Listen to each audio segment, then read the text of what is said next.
Olá, eu vou apresentar para vocês uma palestra que eu proferi no Zootech 2023, que aconteceu em Natal. Essa palestra foi no dia 2 de junho de 2023.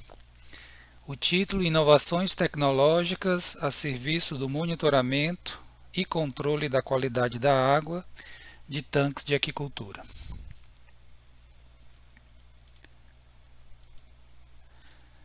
Introdução.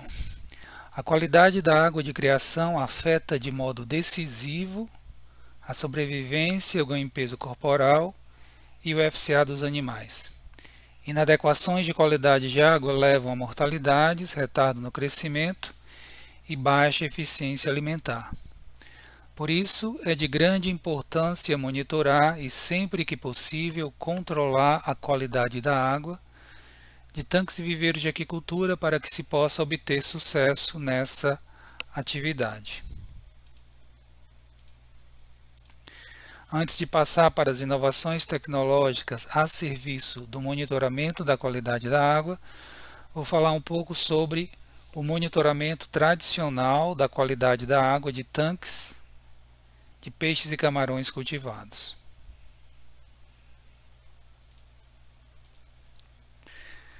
Com o disco de SEC faz-se a leitura da transparência da água, que para a criação da tilápia deverá estar compreendida entre 20 e 40 centímetros e para a criação do vanamei entre 35 e 50 centímetros.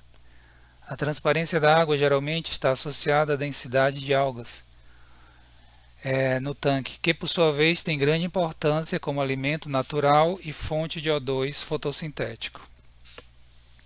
Recomenda-se a leitura da transparência da água com utilização do disco de SEC uma ou duas vezes por semana. Com o pH-metro obtém-se, obviamente, o pH da água. Para cultivos dulcícolas, o pH da água deverá estar compreendido entre 6 e 9. Já para cultivos marinhos, o pH da água deverá estar entre 7,5 e 8,5.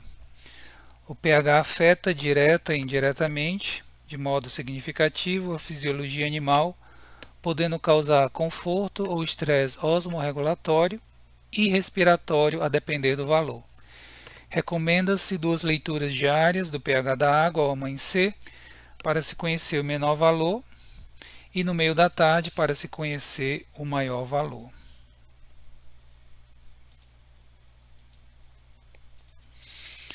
Com o oxímetro obtém-se, é claro, a concentração de O2 dissolvido e também a temperatura da água. As águas para aquicultura tropical devem ter no mínimo 4 mg por litro de O2 para que se obtenha bom crescimento e saúde animal. Águas com concentrações subótimas de O2, isto é, entre 1,5 e 4, embora não matem os animais por asfixia, retardam o crescimento, diminuem a eficiência alimentar e tornam os peixes e camarões mais suscetíveis às doenças. Recomenda-se o monitoramento diário da concentração de O2 dissolvido ao amanhecer. O uso do oxímetro no período da tarde, além de mostrar o maior valor diário de O2, também indica a temperatura máxima diária.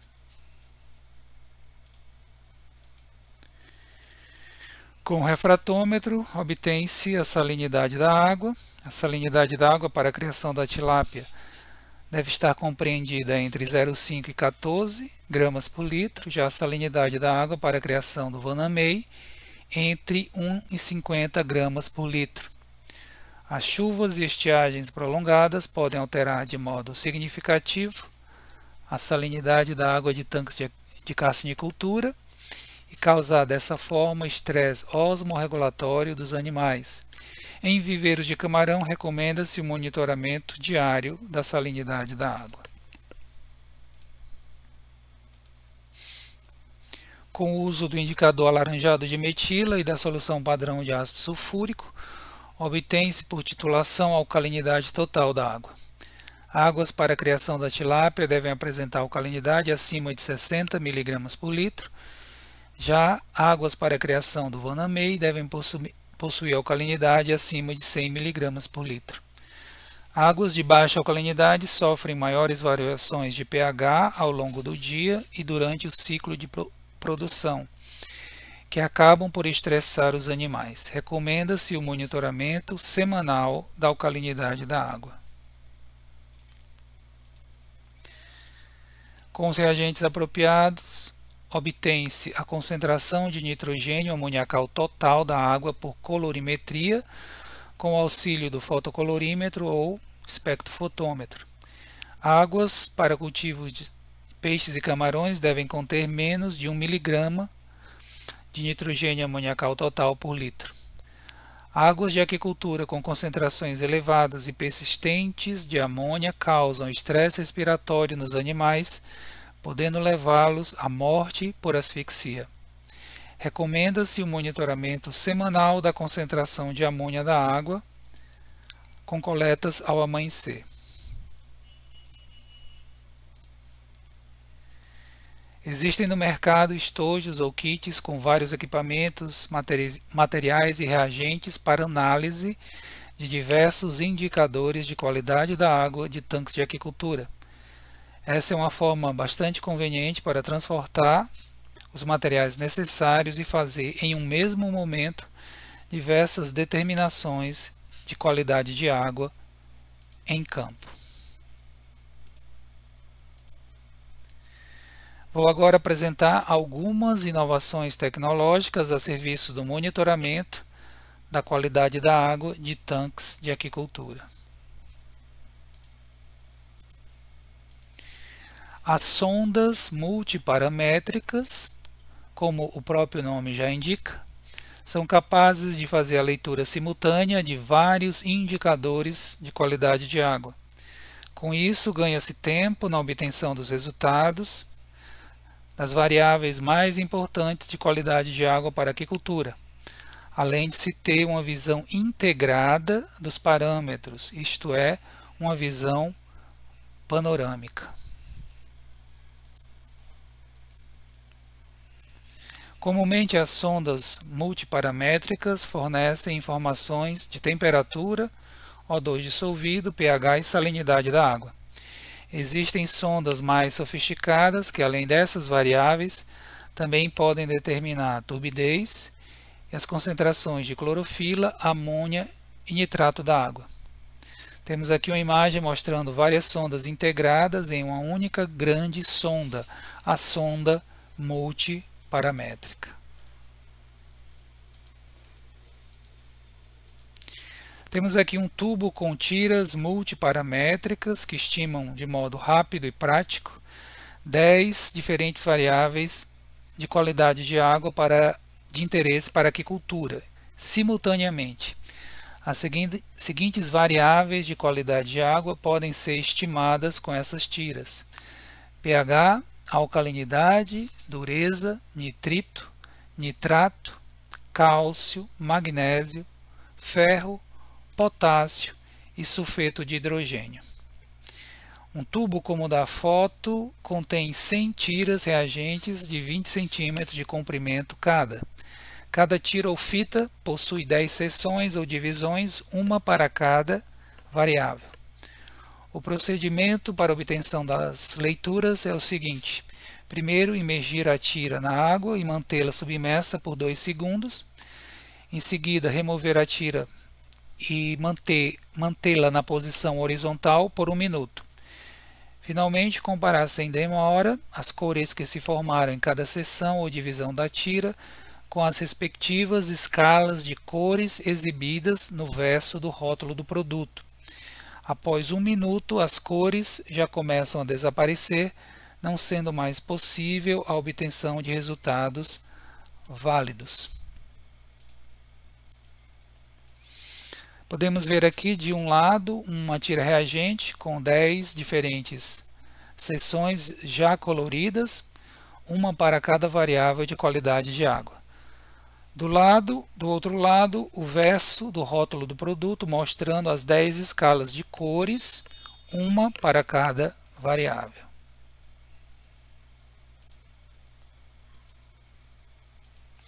Usualmente utiliza-se o método colorimétrico na determinação da concentração de CO2 livre na água, que é o gás carbônico dissolvido, fonte de acidez para o meio. Existe ainda a opção de cálculo de CO2 com a utilização dos valores de alcalinidade e pH. Recentemente surgiu no mercado um medidor portátil para a determinação da concentração de CO2 livre na água, que poderíamos chamar de carboxímetro em oposição ao oxímetro. Para obtenção do resultado, basta submergir a sonda do equipamento na água e obter de modo prático e rápido a concentração de CO2 livre em miligramas por litro. Para que não haja estresse respiratório nos animais, as concentrações de CO2 na água devem estar sempre abaixo de 15 a 20 miligramas por litro.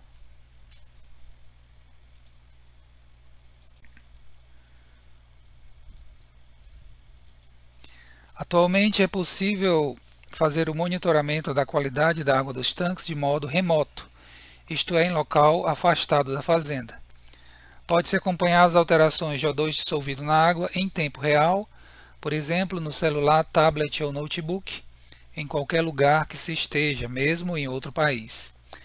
Para isso, as sondas de monitoramento da qualidade da água devem estar instaladas dentro do tanque, em módulos fixos ou flutuantes permanentes. Dessa forma, a sonda multiparamétrica apresenta as leituras de O2, por exemplo, em tempo real, isto é, minuto a minuto.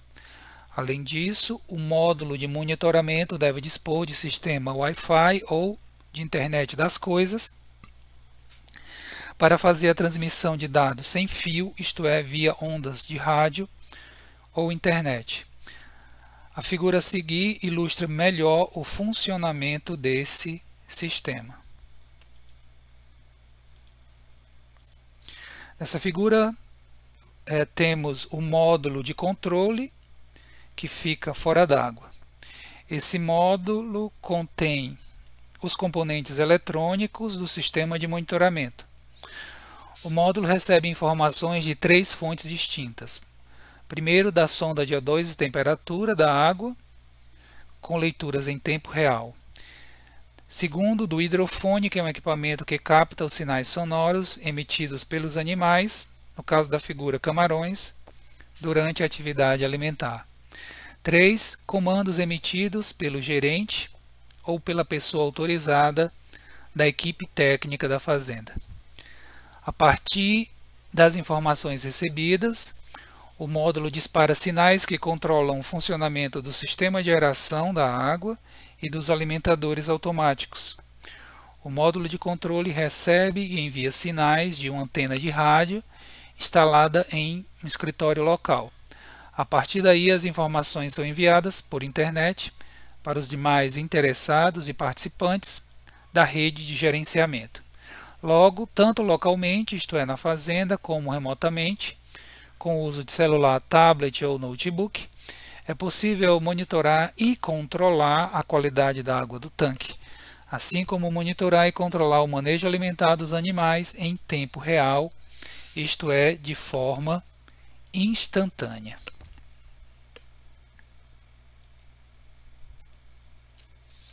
Temos aqui o Aqua 4.0, equipamento para monitoramento e controle da qualidade da água, que foi desenvolvido por pesquisadores da Universidade Federal Rural de Pernambuco, sob orientação do professor Obionor Nóbrega.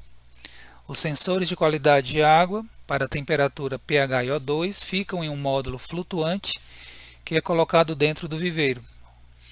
O equipamento passa então a transmitir as informações de qualidade de água em tempo real por Wi-Fi ou internet das coisas, que pode ser recebida. Essas informações podem ser recebidas remotamente no celular, tablet ou computador. A nova versão do Aqua 4.0 permite, além de monitorar a qualidade da água em tempo real, também controlar o funcionamento de um aerador, no caso da foto, uma bomba vertical. Com o gerenciamento inteligente do aerador mecânico, é possível uma economia em energia elétrica de quase 60% gasta com a aeração da água.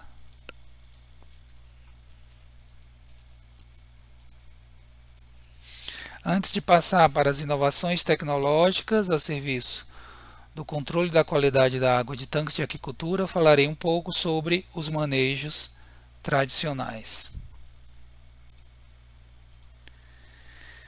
Sem dúvida, o manejo mais realizado para controlar a qualidade da água de tanques de aquicultura é a troca parcial da água.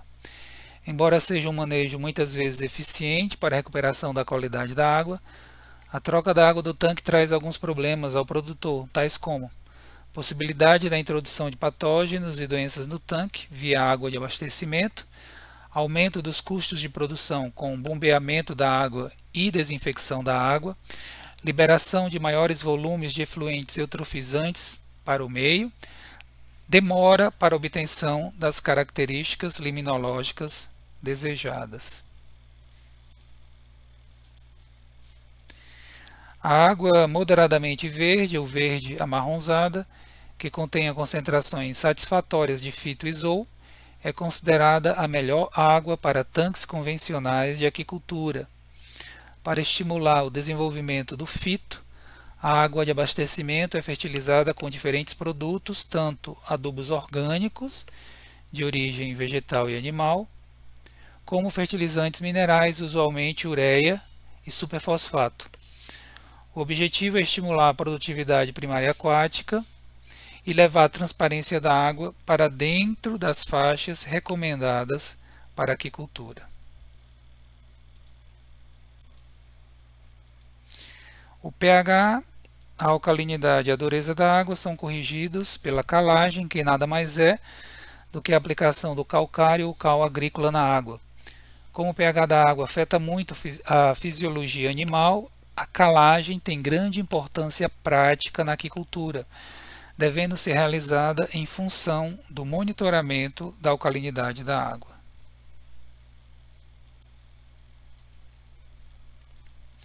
Embora a cal hidratada e a cal virgem também desinfetem a água, como as quantidades necessárias desses materiais para a desinfecção efetiva da água são muito elevadas, há interesse por sua maior praticidade no uso do hipoclorito de cálcio na desinfecção da água de abastecimento de tanques de aquicultura. A ação bactericida do íon hipoclorito e do seu correspondente ácido hipocloroso está amplamente comprovada, sendo, portanto, um produto importante para dar maior biossegurança aos cultivos de peixe e camarões. A aplicação do hipoclorito deve fazer com que a concentração de cloro residual livre da água seja igual ou maior que 1 mg por litro, para que ocorra a desinfecção efetiva da água. Tradicionalmente, aplica-se de 20 a 30 gramas de hipoclorito de cálcio por metro cúbico de água para a desinfecção da água de tanques berçário de camarão marinho. Antes do povoamento dos tanques com os animais, deve-se eliminar o cloro residual livre. Para isso, basta expor a água ao sol ou ao ar. Alternativamente, pode-se aplicar o tiosulfato de sódio na proporção de 7:1, ou seja, são necessários 7 mg por litro de tiosulfato de sódio para remover 1 mg por litro de cloro residual livre. Sem dúvida, o manejo mais conhecido e um dos mais importantes para o controle da qualidade da água de tanques de aquicultura é a aeração mecânica da água. A capacidade de suporte do tanque pode ser grandemente aumentada pela instalação de um sistema de aeração da água. Com isso, é possível trabalhar com segurança em níveis mais elevados de intensificação, isto é, com um número maior de peixes ou camarões por metro quadrado ou metro cúbico. Cada HP de aeração mecânica instalada no tanque permite aumentar a produção de camarão em até 500 kg. Vou apresentar agora algumas inovações tecnológicas a serviço do controle da qualidade da água de tanques de aquicultura. Inovação nesta apresentação se refere a tudo o que não é tradicionalmente realizado, isto é, troca parcial de água, fertilização, calagem da água, cloração e aeração da água, e não que seja necessariamente uma tecnologia recente.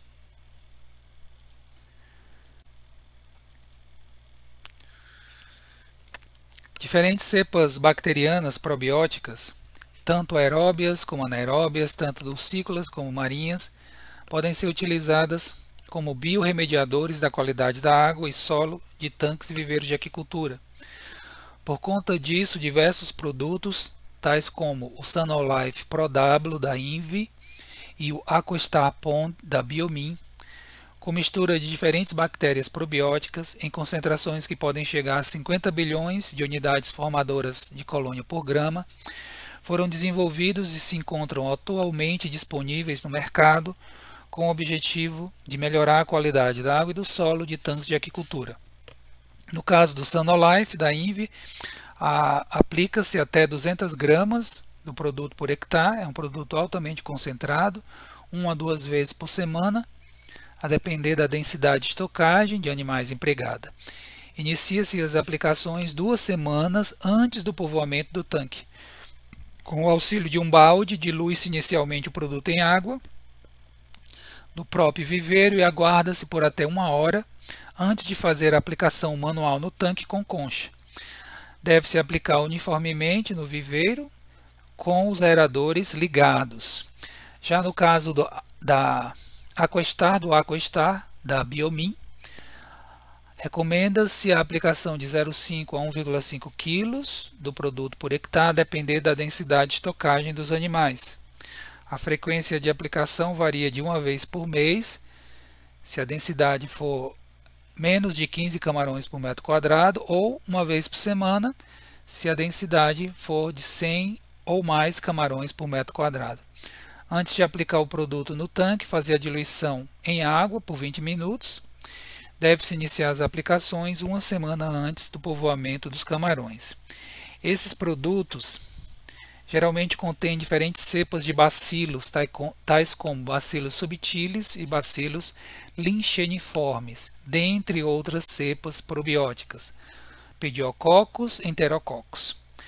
Bacilos são bactérias desnitrificantes probióticas heterotróficas, anaeróbias, facultativas, que diminuem a concentração de matéria orgânica e compostos nitrogenados da água.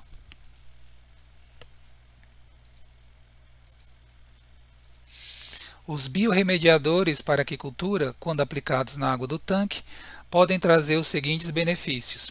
Primeiro, acelerar a decomposição da matéria orgânica, especialmente do lodo de fundo, chamado black sludge. Segundo, diminuir a turbidez da água, diminui a concentração de matéria orgânica dissolvida. Com menos matéria orgânica dissolvida, diminui-se a contagem de víbrio. 3. Reduzir as concentrações de compostos nitrogenados tóxicos aos animais, tais como amônia e nitrito.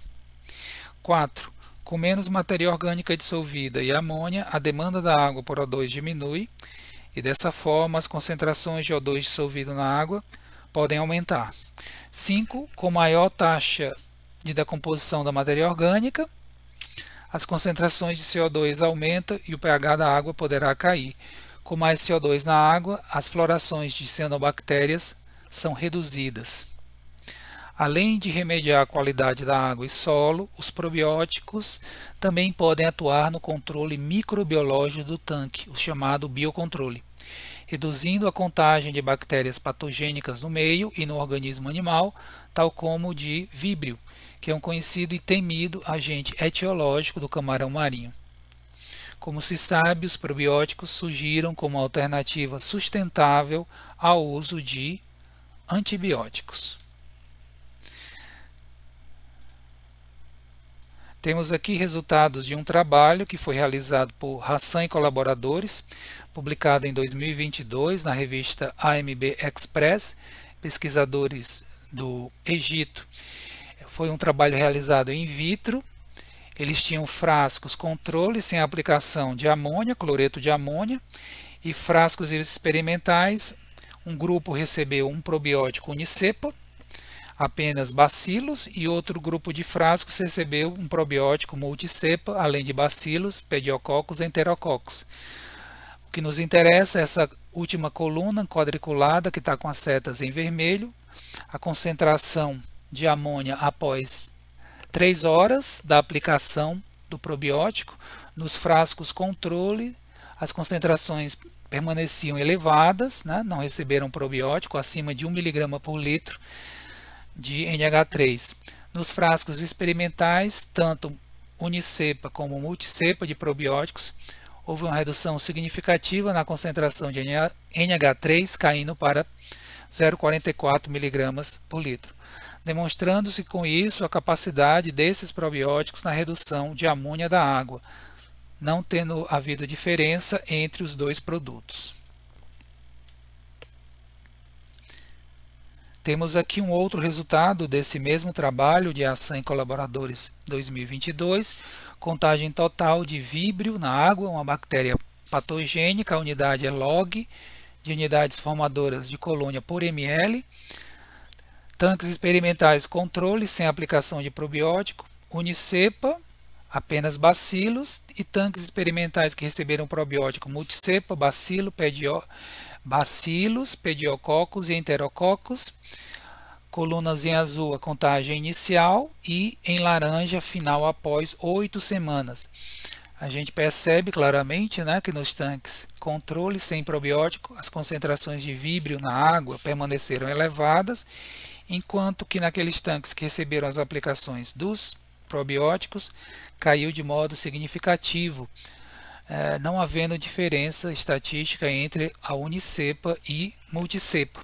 Demonstrou-se com isso a capacidade biorremediadora desses probióticos comerciais em reduzir a contagem de víbrio na água, o que, consequentemente, levaria a uma menor redução de víbrio no organismo, no trato intestinal dos camarões.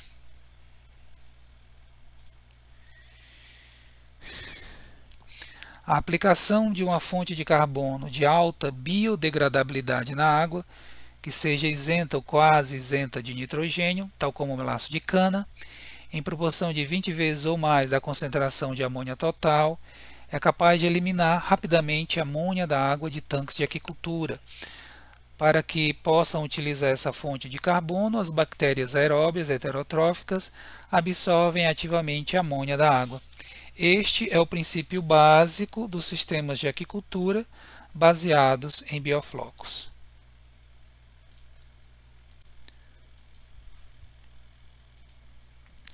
Nesse processo, a matéria orgânica é transformada em agregados microbianos, denominados bioflocos, que ficam suspensos na água por conta do vigoroso trabalho do sistema de aeração. Os sistemas de aquicultura baseados em bioflocos são comumente superintensivos, nos quais é possível criar com sucesso tanto a tilápia como o vanamei. Periodicamente, as concentrações de sólidos suspensos totais da água de tanques BFT devem ser reduzidas para que não ocorra estresse respiratório nos camarões. As concentrações de sólidos suspensos totais nesses tanques BFT de camarão não devem ultrapassar 350 mg por litro. Geralmente, esse controle de sólidos suspensos é feito com clarificadores.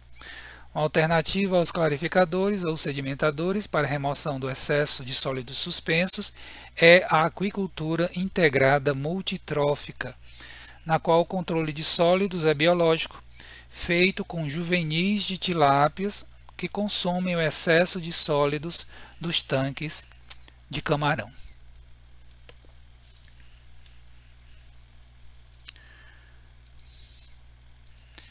Em sistemas de recirculação de água, isto é, naqueles em que se faz o tratamento da água drenada dos tanques de criação para posterior reuso da água, pode-se recorrer a alagados rasos colonizados com macrófitas aquáticas, denominados wetlands, para fazer a filtragem biológica da água. No sistema de recirculação, o wetland deve ficar posicionado após a bacia de sedimentação ou pode receber diretamente os efluentes dos tanques de criação. No wetland, diferentes macrófitas aquáticas, tanto enraizadas como flutuantes, fazem a remoção de sólidos suspensos e de compostos dissolvidos na água, tanto nitrogenados como fosfatados. Além da ação purificante das macrófitas aquáticas, ainda a remoção de compostos nitrogenados da água, a partir da atividade microbiana que ocorre nas raízes dessas plantas. Os wetlands podem ser naturais ou artificiais e tratar tanto efluentes de tanque de tilápia como de camarão. Nós temos aqui resultados de um trabalho que foi realizado por Dias e colaboradores, publicado em 2020, na revista Agriculture, pesquisadores do Chile. Eles tinham wetlands, pequenos wetlands experimentais, wetlands artificiais, colonizados com uma halófita a salicórnia, que é esta da imagem. Eles fizeram o seguinte: nos wetlands controle, aplicaram água do mar apenas, e nos wetlands experimentais todos tinham salicórnia. E nos wetlands experimentais, um grupo recebeu água do mar enriquecida com nitrato e amônia, e um outro grupo de wetlands, água do mar apenas nitrato. Essas linhas que nós podemos observar, essas curvas, indicam os resultados da remoção de nitrato após 8 dias de observação. A linha de baixo, os wetlands controle, não foi feita a aplicação de nenhum composto nitrogenado, as concentrações de nitrato permaneceram baixas durante todo o período. Naqueles wetlands nos quais se aplicou nitrato e amônia, as concentrações de nitrato no início eram 15 mg por litro ou mais. Após apenas 7 dias, 8 dias, essa concentração de nitrato foi praticamente zerada após passar no wetlands com a salicórnia, demonstrando com isso a capacidade dessa planta não apenas de se desenvolver em água salgada, uma água com 35 gramas por litro de sais, mas também de fazer o controle de compostos nitrogenados desses efluentes. Essa planta, a salicórnia, ela é comestível, pode ser utilizada em substituição ao sal comum e, além disso, apresenta alguns compostos funcionais.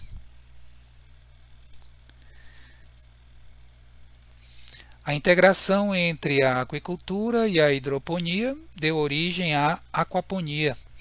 Nesses sistemas, hortaliças, tais como alface, tomate e pimentão, e outros recebem os efluentes dos tanques dos peixes ricos em nitrogênio e fósforo. As plantas absorvem os nutrientes da água, utilizando-os para seu crescimento. Após isso, os efluentes das caixas hidropônicas são drenados de volta para os tanques de piscicultura em sistema fechado de recirculação da água.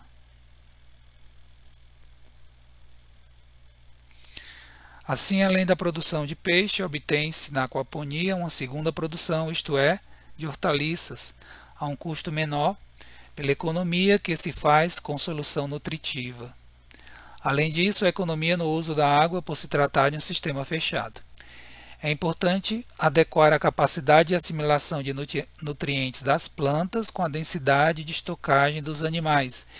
Isto é, deve-se buscar a densidade ótima de peixes que atenda às necessidades nutricionais das plantas sem causar retardo de crescimento dos animais. Para maior controle da qualidade da água, tanto do ponto de vista físico-químico como microbiológico, pode-se aplicar melaço e probióticos nos tanques com os animais. É possível criar camarão marinho em sistema integrado com o cultivo de plantas halófitas, tal como a salicórnia.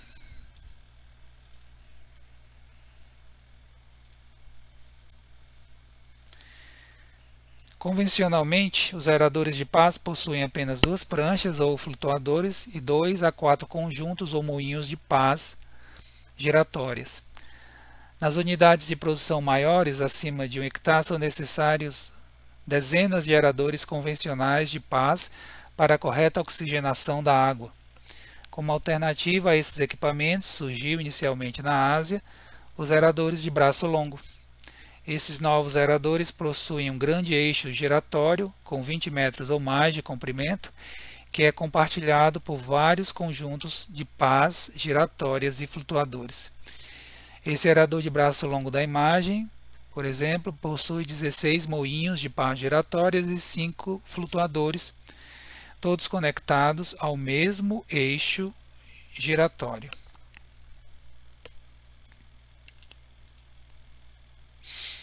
A sincronização do movimento giratório de todas as pás produz uma forte corrente de água rica em oxigênio, que é capaz de se deslocar por dezenas de metros.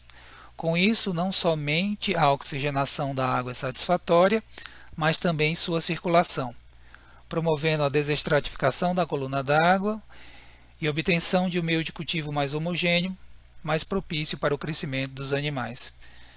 Nesta imagem podemos ver um aerador de braço longo em funcionamento, no qual se observa uma forte corrente de água rica em oxigênio, produzida por esse equipamento.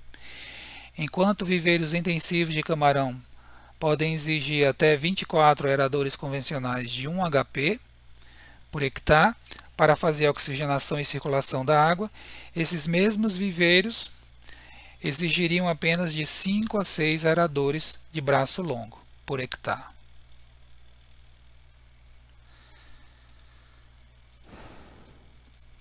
Temos aqui nesse desenho um viveiro quadrado com 4 aeradores de braço longo arranjados em paralelo para a movimentação circular da água em direção ao dreno central.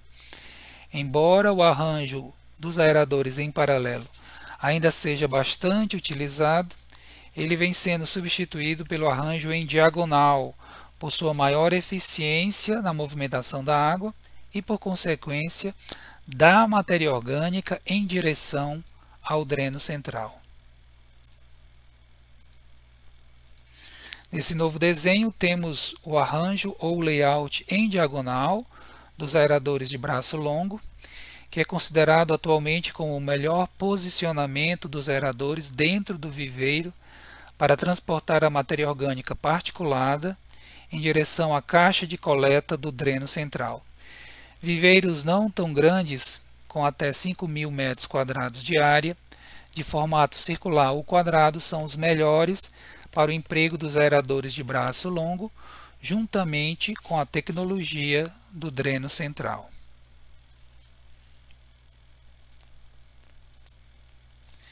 Temos aqui a imagem de um aerador de pás, movido a energia solar, que foi instalado em um viveiro de aquicultura da Indonésia. Com esse equipamento, os custos de produção, especificamente com energia elétrica, podem diminuir de modo substancial. Além disso, o aerador movido a energia solar pode ser instalado mesmo em locais mais remotos, nos quais o fornecimento de energia elétrica seja precário ou instável.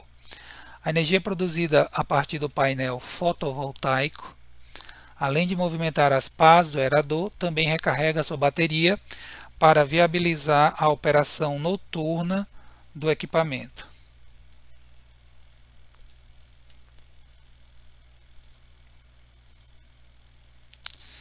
Os difusores de ar mais conhecidos para a oxigenação da água são as pedras porosas. As pedras porosas, entretanto, têm custo elevado e eficiência de baixa a moderada quando são utilizadas na aeração de tanques de maiores volumes, tais como tanques berçários de camarão. Uma excelente alternativa às pedras porosas são as mangueiras microperfuradas de baixa pressão.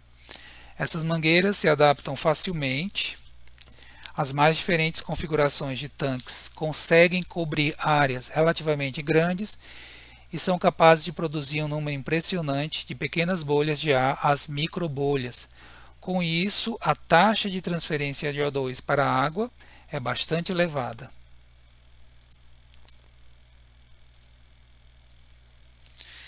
Além de serem utilizadas na aquicultura, as mangueiras microperfuradas também podem ser empregadas na agricultura, em sistemas de hidroponia, por exemplo, e no tratamento de efluentes de tanques.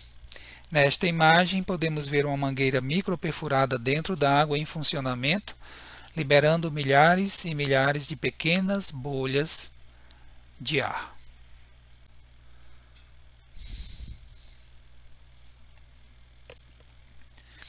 Nos sistemas superintensivos de aquicultura, tal como nos sistemas baseados em bioflocos, a demanda dos tanques por O2 dissolvido é altíssima. Para esses sistemas é importante ter à disposição uma fonte de O2 puro, quer seja para uso emergencial, quer seja para uso programado. Dentre as opções atualmente disponíveis no mercado, a melhor alternativa ao produtor são os geradores industriais de oxigênio. O oxigênio produzido pelo gerador pode ser imediatamente fornecido ao tanque de criação ou ser armazenado para uso futuro. Adicionalmente, pode-se acoplar uma fonte de O2 líquido para reforçar a segurança do sistema de oxigenação suplementar da água. Com esses equipamentos, praticamente se elimina os riscos de mortalidades por falta de O2 nos tanques de criação em todas as fases e etapas do cultivo. Aqui temos a imagem de um gerador industrial de oxigênio que emprega a tecnologia VSA, que utiliza o vácuo no processo de produção do O2. Essa tecnologia possibilita reduzir as pressões aplicadas no processo de produção de oxigênio e, com isso, tornar a operação e a manutenção do equipamento mais seguras.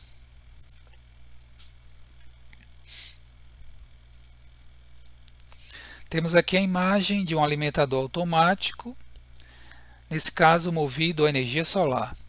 Os alimentadores automáticos fornecem quantidades precisas de ração aos animais 24 horas por dia, faça sol, faça chuva. Entretanto, o fornecimento de ração à noite somente deve ser realizado se houver garantia no suprimento de O2 para a água. Como não necessitam de operador, os alimentadores automáticos permitem o fracionamento da ração diária em um grande número de tratos ou refeições, como por exemplo, 24 refeições ao dia, isto é, de hora em hora. Com isso, as perdas de ração por lixiviação para a água caem de modo significativo, impactando positivamente a qualidade da água.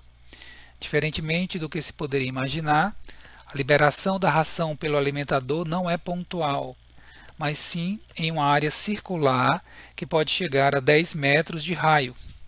Para isso existe um dispositivo na saída do silo de alimentação, o chamado dispensador, que faz a distribuição da ração no entorno do alimentador em períodos de tempo que vão de 5 a 30 segundos.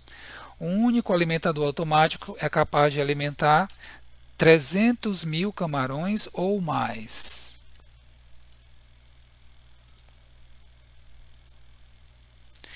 Além dos alimentadores automáticos convencionais, existem atualmente no mercado alimentadores automáticos inteligentes, que liberam a ração não de modo pré-determinado, mas em função do comportamento alimentar animal.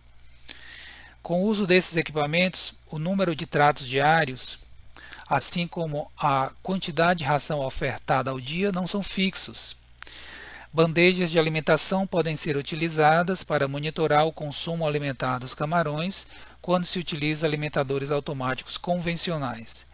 Recomenda-se o uso de 2 bandejas de monitoramento por alimentador automático, que devem ser posicionadas vazias dentro do raio de distribuição da ração pelo alimentador. As sobras de ração nas bandejas de alimentação indicam os ajustes que devem ser feitos no trabalho do alimentador automático. Pesquisas têm mostrado que a qualidade da água de viveiros servidos por alimentadores automáticos inteligentes é melhor significativamente que de viveiros automáticos servidos por alimentadores automáticos convencionais, que por sua vez a qualidade é melhor do que quando se faz o arraçoamento manual.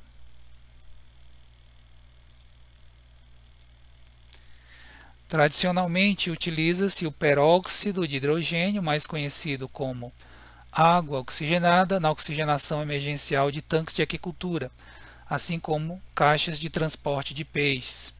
O peróxido de hidrogênio, entretanto, deve ser manipulado e aplicado com bastante cautela, porque basta uma dosagem um pouco acima da necessária para causar estresse agudo e até mesmo a morte dos animais. Como alternativa ao peróxido de hidrogênio, existe no mercado o percarbonato de sódio, que, diferentemente do peróxido de hidrogênio, é um produto granulado, isto é, sólido, o que facilita muito a sua manipulação, podendo ser, por exemplo, aplicado a lanço na superfície da água. O percarbonato de sódio, ao ser aplicado na água, libera O2 de forma mais segura, sendo por isso uma melhor opção ao tradicional peróxido de hidrogênio. Além de liberar O2 na água, a aplicação de percarbonato de sódio libera íons carbonatos, que por sua vez elevam a alcalinidade e o pH da água. Logo, não se recomenda a aplicação do percarbonato de sódio quando a concentração de amônia da água é elevada, pois poderá haver estresse animal por NH3. Além disso, superdosagens de percarbonato levariam o pH da água para níveis perigosos aos animais. Outra utilização do percarbonato de sódio na aquicultura, afora a oxigenação emergencial, é como desinfetante ou sanitizante, devido à elevada capacidade oxidante da molécula de peróxido de hidrogênio, que é liberada na água após a aplicação do percarbonato. Seria possível fazer, por exemplo, controle de algas indesejáveis no tanque com aplicações de percarbonato de sódio.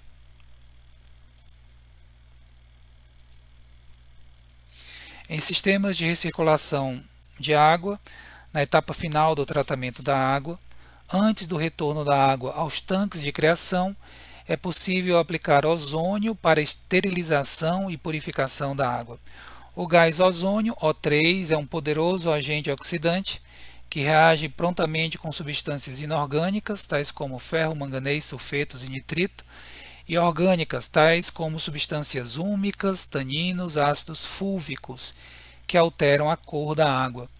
Além dessas, o ozônio reage também com substâncias orgânicas causadoras de off-flavor e mau odor na água. Por fim, a ozonização da água é capaz de eliminar vírus, bactérias e outros micro-organismos patogênicos.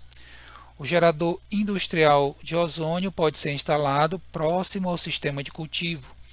O ozônio pode ser produzido a partir do ar atmosférico ou, o que seria ainda melhor, a partir de O2 puro. A eficiência do processo de ozonização da água é geralmente monitorada pela leitura do potencial redox da água, ou seja, com a utilização do medidor ORP. Geralmente utiliza-se de um injetor Venturi para fazer a mistura do ozônio com a água.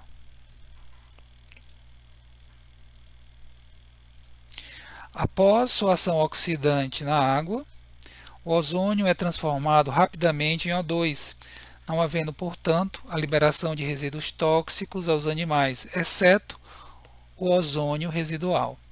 A meia-vida do ozônio na água é de apenas 20 a 30 minutos. Entretanto, por conta do seu alto poder oxidante, a ozonização da água deve ser realizada apenas em unidades de tratamento, isto é, aquelas que estejam despovoadas de peixes e camarões. Por precaução, recomenda-se a aplicação de algum método válido para eliminação do ozônio residual, antes do fornecimento da água tratada aos animais. Para isso, utiliza-se aeração, carvão ativado, peróxido de hidrogênio ou radiação UV. Embora seja um sistema de tratamento de água de alta eficiência, o investimento de capital necessário para a instalação desse equipamento pode ser considerável a depender dos volumes de água a serem tratados diariamente. Outra questão é a necessidade de se ter um técnico habilitado e treinado para operar e fazer a manutenção básica do ozonizador.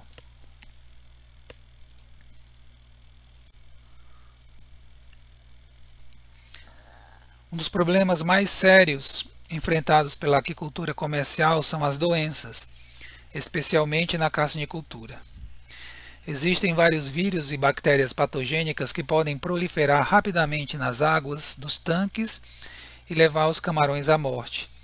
Uma das medidas que podem ser tomadas para prevenir a infecção dos camarões por vírus é a cobertura dos tanques de criação com estufa. Descobriu-se que se a temperatura da água dos tanques for mantida sempre acima de 31, 32 graus Celsius, ao longo de todo o período de cultivo, o vírus da mancha branca não consegue infectar os animais, ou os camarões se tornam mais resistentes à infecção, não adoecendo. Daí porque se passou a cobrir os tanques com estufa agrícola para controlar a temperatura da água e com isso prevenir a ocorrência de doenças. Essa tecnologia é classificada como cultivo protegido. Em áreas que foram fortemente afetadas pelo vírus da mancha branca, nas quais já não era mais possível se produzir comercialmente o camarão, a cobertura dos tanques com estufa permitiu o retorno à atividade. Nessas áreas, os tanques mostraram que enquanto a sobrevivência dos camarões em tanques descobertos não passava de 20%, a sobrevivência dos animais mantidos em tanques cobertos superava 70%. Pesquisas realizadas com L. Vanamey observaram que a replicação do vírus da mancha branca foi inibida quando os animais foram mantidos em águas mais aquecidas ou em águas que não foram sujeitas a quedas bruscas na temperatura. Os camarões marinhos mantidos em águas mais quentes exibiram um maior número e uma maior atividade antibacteriana de hemócitos.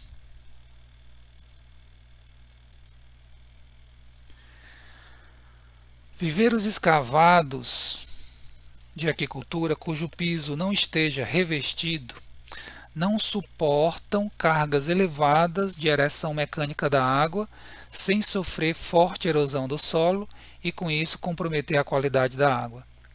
Por conta da elevada turbidez mineral da água, os animais cultivados sofrem estresse respiratório e, consequentemente, retardam seu crescimento. Para evitar que isso ocorra, o piso e as paredes dos viveiros escavados intensivos devem ser revestidos com geomembrana HDPE ou de PVC com espessura mínima de 0,75 mm. Somente dessa forma é possível a intensificação do cultivo com segurança nessas unidades. Além de permitir maior carga de aeração da água, as geomembranas trazem outros benefícios aos cultivos, tais como impedem que compostos tóxicos aos animais que estejam concentrados no solo passem para a água, por exemplo, ácido sulfúrico. Eliminam as perdas de água por infiltração, permitem o uso de solos mais arenosos, previnem a salinização do solo, abreviam o tempo de preparação do viveiro, aumentam a eficiência do dreno central na remoção de matéria orgânica particulada do viveiro. Convencionalmente, a drenagem da água do viveiro ou tanque de aquicultura é feita na parede oposta ao da entrada da água. A drenagem é lateral. Com essa tecnologia dreno lateral, entretanto, somente é possível remover uma pequena parte da matéria orgânica da água. O acúmulo de matéria orgânica em decomposição no fundo do viveiro deteriora a qualidade não apenas do solo, mas também da água, criando condições favoráveis para a proliferação de doenças. A produção de 1 tonelada de camarão gera, em média, meia tonelada de matéria orgânica. Como alternativa ao dreno lateral, temos o dreno central, que, como o nome bem indica, fica localizado no centro do viveiro. Para que a matéria orgânica particulada, isto é, as fezes dos animais, seja levada até a caixa de coleta do dreno central, os aeradores de pás devem criar um movimento circular da água dentro do viveiro. As correntes centrípetas de água transportam a matéria orgânica particulada para a área central do viveiro, que se concentra e se deposita. A matéria orgânica se concentra e se deposita na caixa de coleta do dreno central, por ser uma área de menor fluxo de água. Em seguida, pode-se remover convenientemente e com grande eficiência a matéria orgânica da água. A remoção da matéria orgânica pelo dreno central pode ser contínua ou intermitente, a depender da etapa do ciclo produtivo e da qualidade desejada da água. A área da caixa de coleta do dreno central tem formato circular, geralmente é construída de concreto com área que corresponde a entre 5% e 7% da área total de fundo do viveiro, tendo uma profundidade de 1,5 m. Viveiros não tão grandes não tão grandes, com até 5.000 metros quadrados de área, são os mais adequados para receber o dreno central. Portanto, a área da caixa de coleta de um viveiro de 1.000 hectares será de 50 a 70 metros quadrados. A matéria orgânica recolhida pelo dreno central passa por um tubo de 150 a 300 milímetros de diâmetro, sendo levado para uma bacia de sedimentação ou tratamento. Caso não seja possível movimentar a água por gravidade, pode-se instalar uma bomba submersa dentro do dreno para remoção da matéria orgânica.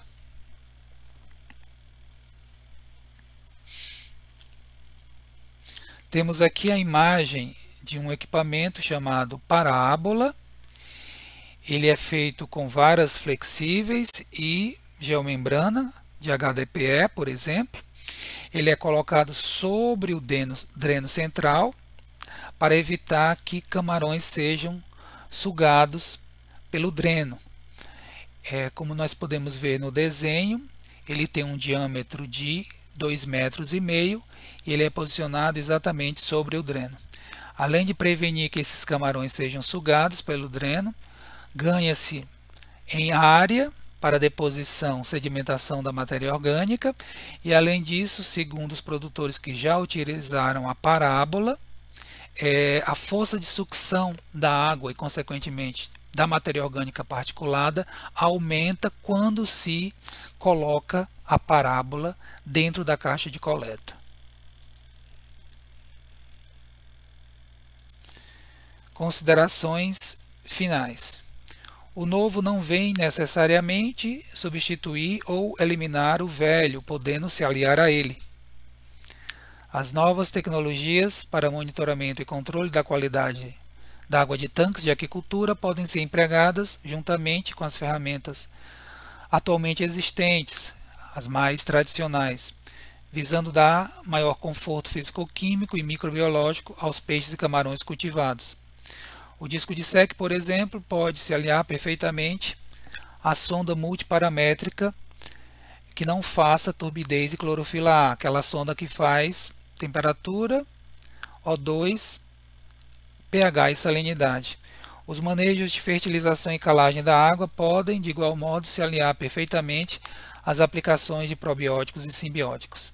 Deve-se sempre buscar as melhores soluções possíveis que atendam à capacidade de investimento do produtor, a capacitação técnica que se tenha para o uso correto dessas ferramentas, sendo que o importante é se chegar ao fim desejado, que é a despesca bem-sucedida e a comercialização lucrativa. Foi isso a palestra.